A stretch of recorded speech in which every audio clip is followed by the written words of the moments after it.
Good morning, everyone. Angie Harness here with Keller Williams. And I am super excited to have my friend Anna all here. She and her husband Dan own LSL Finishes and also MSM, which is a glass something company. She'll tell you. Uh, anyway, the reason I wanted Anna to come on is she and her family have a very, what I would say is an amazing story. When I say amazing, not like they went on some great adventure and it was fabulous. Maybe they have, but they a few years ago went through something very, very difficult. And I'm going to let Anna tell you that story. And you might be thinking, Angie, why are you doing this? Well, we're doing this Mental Monday because I just recognize that mental health is it's hugely important.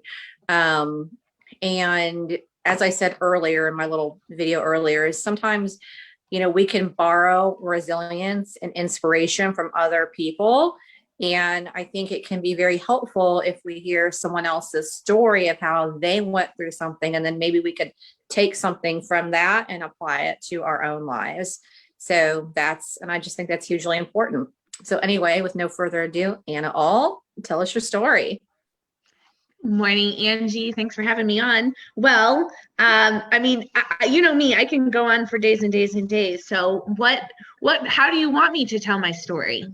So I think, well, when our first meeting at book club, when it ended up being just the two of us, and you were telling me about how, you guys were raised in the Jehovah's Witnesses, and then you started discovering some things.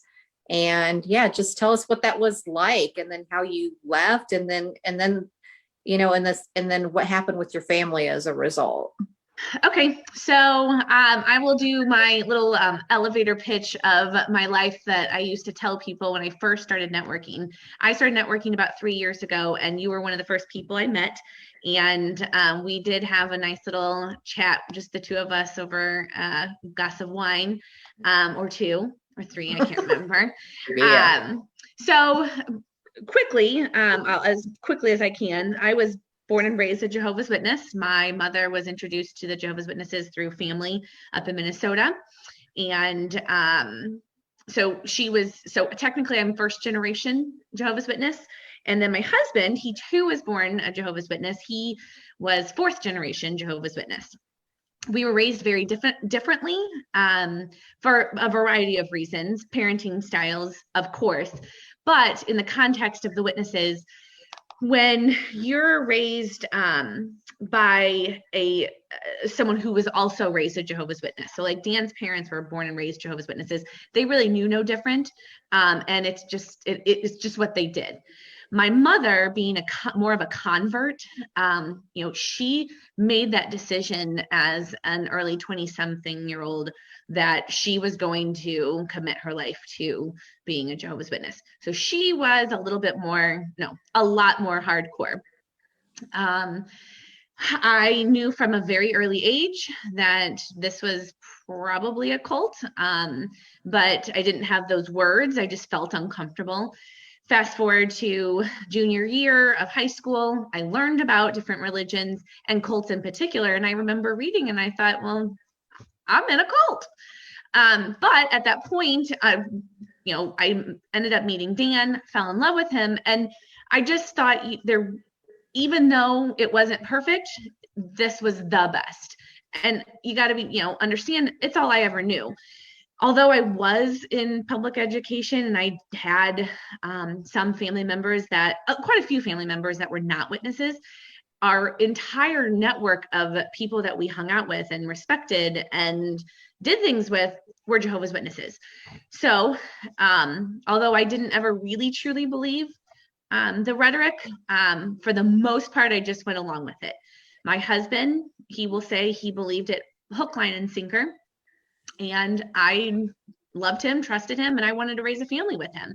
So we continued being witnesses, raised our kids from the time they were till they were about 5 and 6.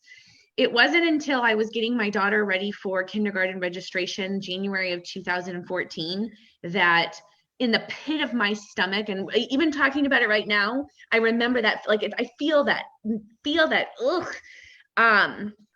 I knew I did not want to raise my kids as Jehovah's Witnesses in the public education, because there is nothing more embarrassing, isolating, irritating, all the negative aspects of being a Jehovah's Witness in school. It really, really, really screwed with my brain. So I started doing research, which is a humongous no-no in any high control organization, but really with the witnesses. You're told from all the time from an early age, the media is from Satan, and anything against the witnesses, that's just Satan trying to bring your faith down. So even though I knew it wasn't quite right, I would never have ever thought of doing any kind of research that wasn't from the witnesses. So I started doing research behind my husband's back. And Angie, you know my relationship with Dan. Dan and I are pretty tight. And my friend Heather Patterson, she was also born and raised a Jehovah's Witness.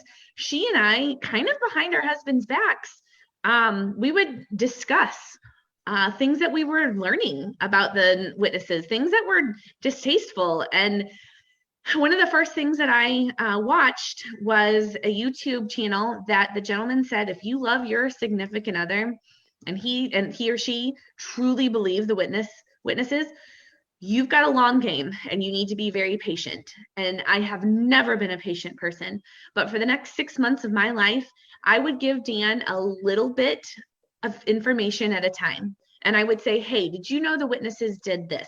Hey, did you know that some witnesses in this country can have piñatas? We can't have piñatas.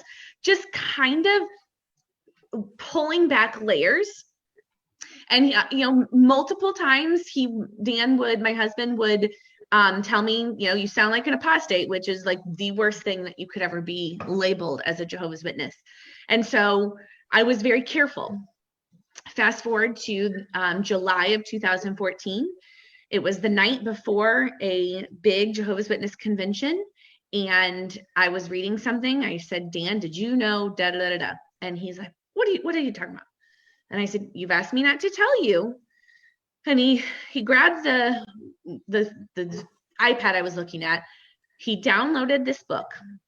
It was written by a gentleman in the 1980s, a really high up in the Jehovah's Witness organization. My husband, the next day during this convention, he is not a reader. He read the entire thing when he was supposed to be listening to the information given by the witnesses. As we walked out of the convention, Dan said, we're never stepping foot into a Kingdom Hall ever again.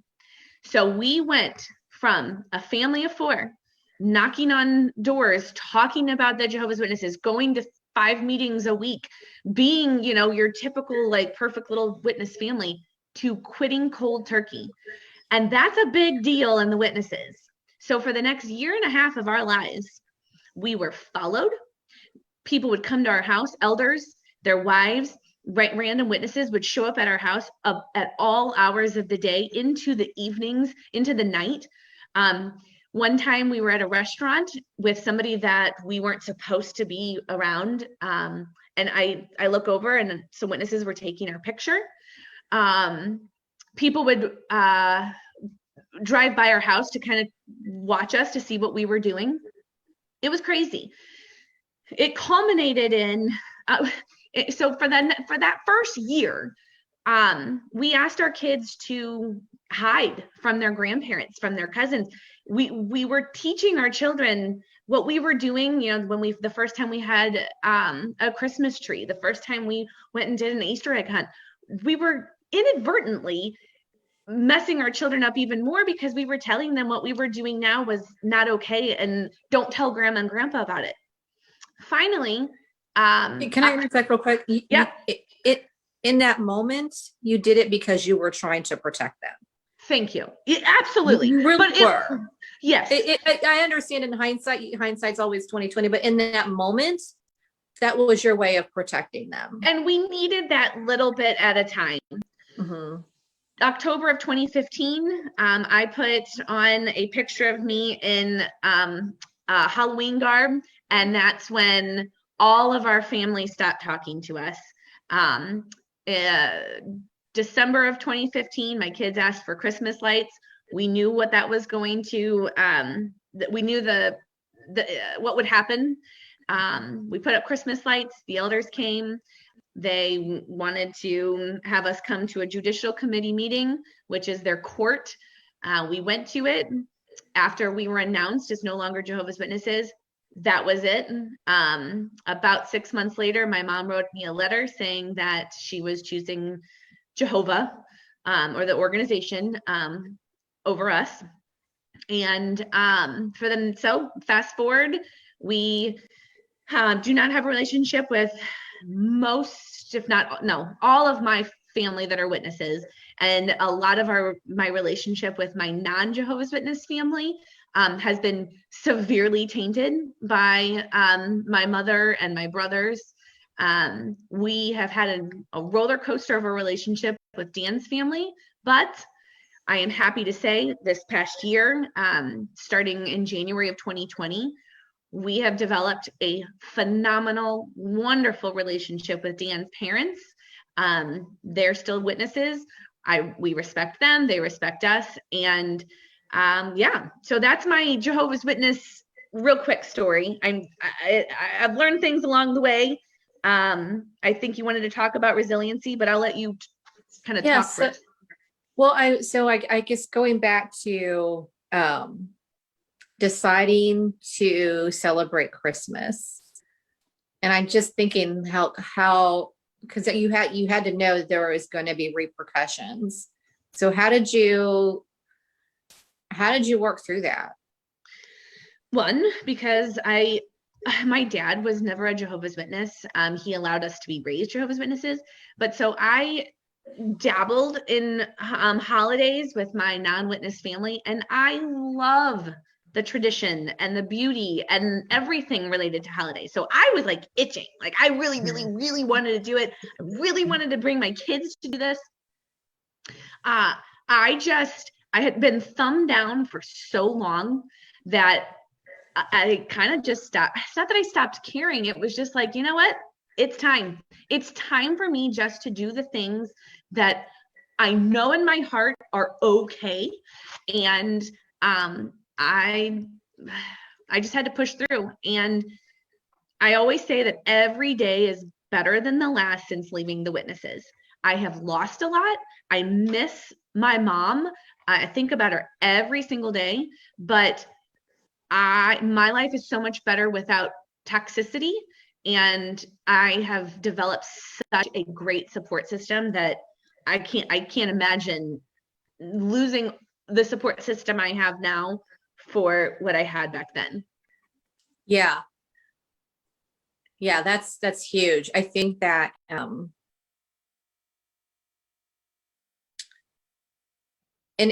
that's you having a support system that supports you as you are for who you are that's what we all need, that, versus a support system that only exists as long as you conditional right, love. All condition. Yep. Absolutely. 100%.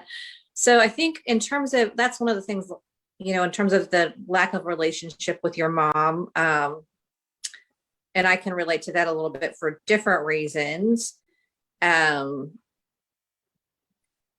What's some advice you could give to someone who is struggling in a relationship and it's hurtful? I mean, that's your mom. That is, I don't care who you are, how good or not so good of a parent you have, it's hurtful.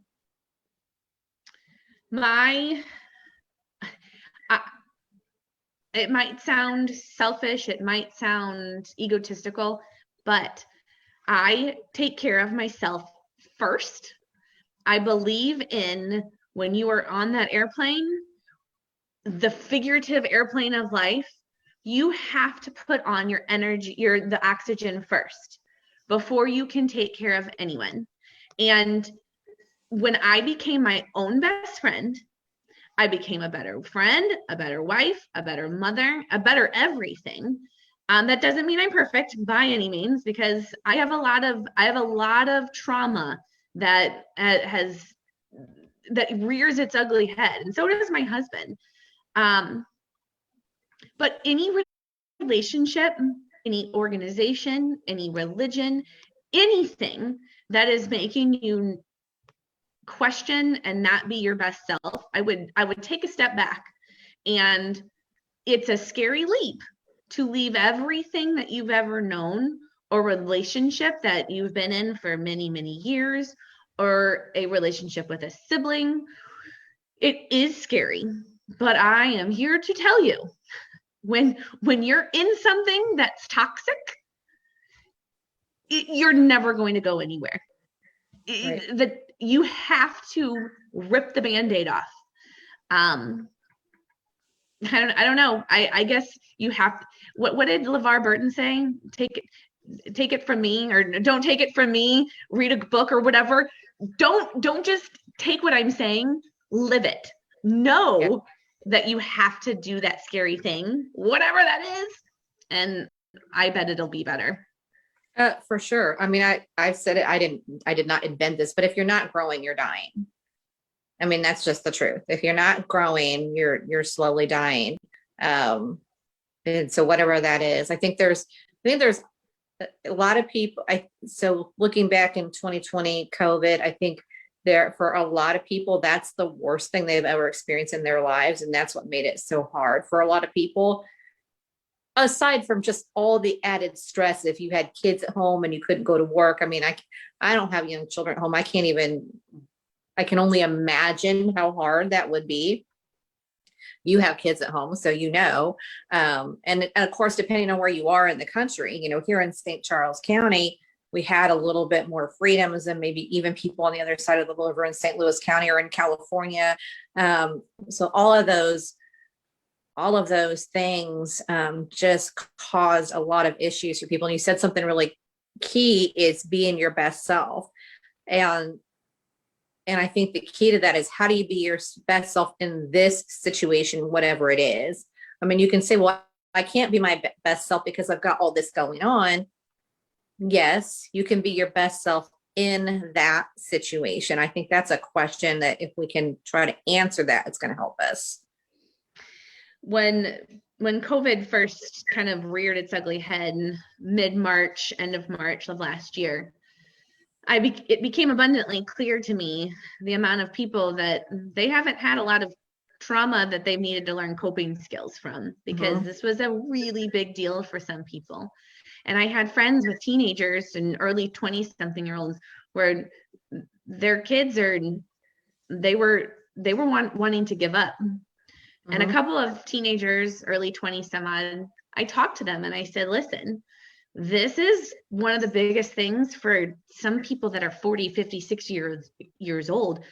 Imagine how great your life is going to be that as a 19, 20-year-old, you were able to take this ugly COVID situation, get past it. Imagine how much more you can accomplish in your life after being able to get through not necessarily unscathed, but no, as cliche as it sounds, this too shall pass. And that was one thing that I refused to allow COVID 2020 to be traumatic for my kids, because I believe in my heart that my kids have been through more than most adults. And they've gone through loss. They've gone through trauma. Dan and I have done our best to give them coping skills, and COVID was not going to be traumatic for my kids. And I feel like I've done a pretty good job of not letting it be traumatic for them. I've seen your kids. They're amazing. They're just amazing. I think that's such a good point. And I think if more people could recognize our brains, we have this thing called neuroplasticity.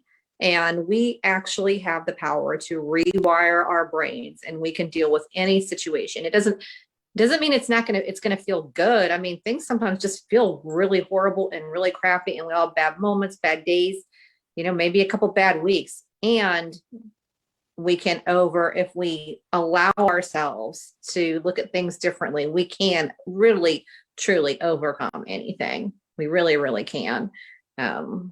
I love that message. I love that you were talking to kids and sharing that. That's one of the things, I haven't looked at the numbers myself, but I heard on a podcast that there was a study that I think it was the CDC did back last year. And during that time, the time frame that they did this study, they were asking people mental health questions, and the number of, I think it was 18 to 25-year-olds who had seriously considered taking their own lives over the previous 30 days don't quote me, but almost 25%. And I think it was I think it was the sampling of about 5,000 people overall that they spoke to, if I remember right. I mean, if you want to go look to the CDC, people, don't just take that as gospel, what I just said. But regardless, it was a ridiculously and very sadly high number. So yeah. Well, I think, go ahead. Go ahead. No, I was just going to say that I let that be a lesson for parents from now on. Teach your kids that life is not always going to be easy. You're not always going to get an A, and that's okay, because guess what? A B's pretty damn good, and a C, that's still passing. And teach your kids that life is not going to be picture perfect all the time. Yeah, and failure can be your best friend, because that's where we learn. I mean, Michael Jordan, he number 23, he was kicked off he didn't make the basketball team. Greatest basketball player ever lived. I mean, there's so many people in history who had, like, Abraham Lincoln had suffered from depression, tons of failure in his life. And in my opinion, one of the greatest, maybe the greatest president we ever had. I mean, there's so many people that we can look to who had so many struggles. And it's just how you choose to look at it. Are you gonna look at your failure, or you look at that problem, and are you gonna wallow in it and let it take you down? Or are you gonna say, well, what can I learn from this? My coach always says, what's the gift? Because there's a gift in everything. You don't have to be like, yay, COVID. You don't have to be like, oh, yay, my family's not talking to me. I mean, I'm not saying that at all, but there's always a gift in something. And if we can pull that out, then it's just going to help us be better. Yep. Absolutely. There was something else I wanted to ask you, and I can't think of what it was. I interrupted you. I'm sorry. No, it wasn't you. There was something I needed to start taking notes, because as you were talking earlier, there was like, one thing about failure and, people coming into themselves later in life. Dan's parents were going through their basement about a month ago, and they found Dan's report card, I believe, from his, what would have been his senior year. I mean, he basically had dropped out, and he was in the retention program, but he had, I think, a 0.5 GPA. And if anyone who knows my husband, he is literally one of the smartest guys around and one of the best business owners around. If he had a 0.5 GPA, and look at where he is now, it's okay if your kids have a B and a C in their math class. Amen, sister. Tell everybody a little bit about, like, your success in your business, because you guys are going freaking rock star gangbusters. So Dan, when I married Dan, he was a third generation union painter. We lived in Maryland Heights in a 3-bedroom house in Maryland Heights. It was that was the life that I was very happy to live.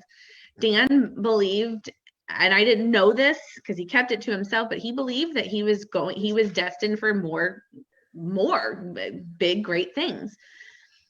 When 2008 happened and union kind of just fell on its face, we at that point had bought, remodeled, and sold 4 homes. So we opened up a general contracting company.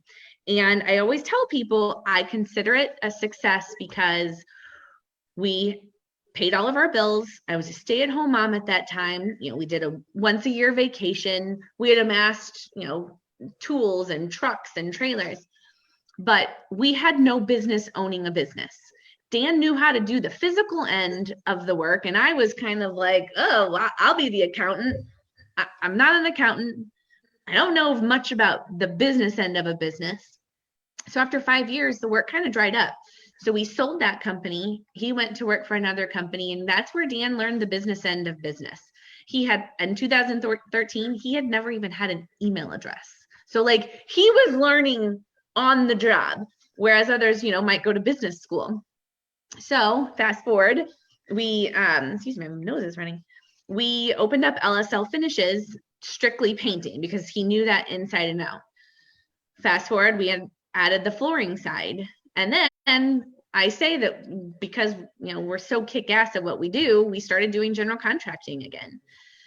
We, in the meantime, with a business partner, Dan bought Masonry and Glass Systems Inc. From a gentleman who, it was a 100-year-old company down off of South Kings Highway. They do exterior windows and doors, glass blocks, glass floors, and they started becoming the entire eastern half of the United States distributor for a product called Hydroblock, which is a really big thing. And my husband just left this morning. Never thought he'd be a salesman, but he and his business partner are taking turns once a month going and selling Hydroblock to other contractors. So it's the 7 streams of income. I believe in that. You should never just have one thing, even if it's something small that you do. Get different avenues of how you are making money, how you're trying to better yourself. Be that entrepreneur. Before they had Dan and his business partner Mark had bought Masonry and Glass. We call it MGS for short. They had a handyman company. It didn't work. It's okay to fail. As you're succeeding, you might have failures too. So I wouldn't say failed, but they shut it down. So yeah, that's the business. They learned something. You know what? And here's the thing. If it wasn't for the handyman company, they would never have gotten the chance to buy Masonry and Glass. So there's your little positive spin of something that might not seem as positive, but thankfully that did fail because now we have Masonry and Glass. Absolutely. And I would add, I think it's only really a failure if you don't learn from it. And I think, you probably wouldn't be, if you didn't have that general contracting business to start with, you wouldn't be where you are now. And people have to understand. I think that's one thing that a lot of our younger generation, and this is not a slam on our younger generation, it's just the way things are because we have Amazon and we have all this immediate gratification that they haven't grown up in a situation where it takes time and it takes effort over time that most things in life don't, it's not where like, I'm going to go try this and I'm going to be successful. It just doesn't work that way. It's time over task over time over task. I'm probably saying it all goofy, but anyway, in order to be successful. So that is huge. I love that story. I think it's amazing. And how many employees do you have now? With LSL Finishes, 8, Masonry and Glass Systems, I think 4 full-time, but then we employ 3 contractors that take our products that we sell and install. So I don't know, 20 some odd. That's awesome. So and that's the important thing for people to get, I think, because you guys decided to take a chance and have a belief and you kept moving. That's 20 people whose lives are improved because they have employment doing something they love and enjoy to do. And I just think I think a lot of times people, that's the other side of that coin is when the more successful we can become and embrace that, then the more people we actually get to impact and help, which is a wonderful thing, Well, and I've always said that about you. There are plenty of real estate agents in the world and in St. Charles County alone. What you do is not just that you are a real estate agent. You want to help other real estate agents to be better, do better. And I have always respected that about you. You are not a selfish, I'm the only real estate agent in the St. Charles County area. You want to teach people who are younger. You want, the more that St. Charles County continues to grow, the better your business and surrounding areas. So yep. You do a really good job of that, Angie. Well, thank you. Well, there's enough, here's the thing, there's enough business for everyone. There really truly is. And we need realtors who are just as their foundation are full of honor and integrity and want to take care of people. Because buying and selling a house, it's the biggest investment that most people are ever going to make. And you absolutely must and deserve to have somebody in your corner who respects and honors that and is going to help you through that process in a way that is in your best interest, not that agent's best interest, not in that agent's commission, your best interest. And so the more people we have, then the better our whole industry is going to be going forward. We have to be fiduciaries to our clients.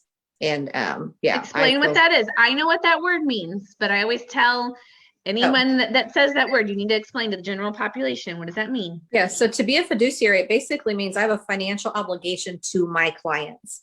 So when I'm representing a buyer or seller, I have a fiduciary responsibility to make sure that they have all the information that they need to make good and informed and solid decisions for themselves. It's about them. One of my best days in real estate is when I tell a buyer I don't think that house is a good investment for you, because I'm seeing things, foundationally or whatever that could make it not a good investment. That's just a very simple example. They when I'm working with a first time home buyer, they don't know what they don't know. And they're counting on me to let them know, like, yeah, that, yeah, they fixed that foundation. And we just had a foundation expert come look at it. And he's telling us like, it wasn't done right. That's expensive. You might love that house and you might want that house, but that's going to be a very expensive investment for you down the road. So that's just a real simple example. It's got to be about them. My worst nightmare is to ever have a client end up making sell a home, move into another home, and then be unhappy or miserable because something's going wrong. I don't, that's like my worst nightmare. So yeah. Anna, any parting thoughts, any advice? What's some final words of wisdom? I mean, you've got a lot of it. I always tell people to find your joy. That is my favorite thing to say. Also live your truth. Find joy and live your truth. And if you are not living your truth, you're probably not going to have joy. This is true. That's awesome. Thank you so much. And if people need painting, flooring, masonry, glass, where should they go? You can always call me. My phone number is all over in St. Charles County, all over social media. You can reach out to me. Facebook. I'm kind of all over social media. So, I mean, give me a call. And you're on TikTok now. I'm on TikTok. I'm super close to 200,000 views on the one video. Oh, that's hilarious. I need to go watch that. You should post. Yeah, I think you can probably post. Can you post a link in the chat on this? Probably. You should do that. Yeah, post a link in the chat. I'm sure Manny Rodriguez, as the social media expert, could probably help me do that a little bit quicker than I could. I'm sure he could. Yeah. Thanks, Manny. That was Manny Rodriguez, folks. Manny is running everything behind the scenes. So if you need some social media help, Manny is your guy. He's the reason why I got on TikTok. I gotta give him credit where credit is due. That's awesome. Well, I guess that's all we got. Everybody have a blessed week. I hope you found some little bit of inspiration from Anna's story. It's amazing. And have a wonderful week, everyone. Thank you, Anna. Thanks, Angie. Thanks, Manny. Yes, thank you, Manny, for sure. Bye, everybody.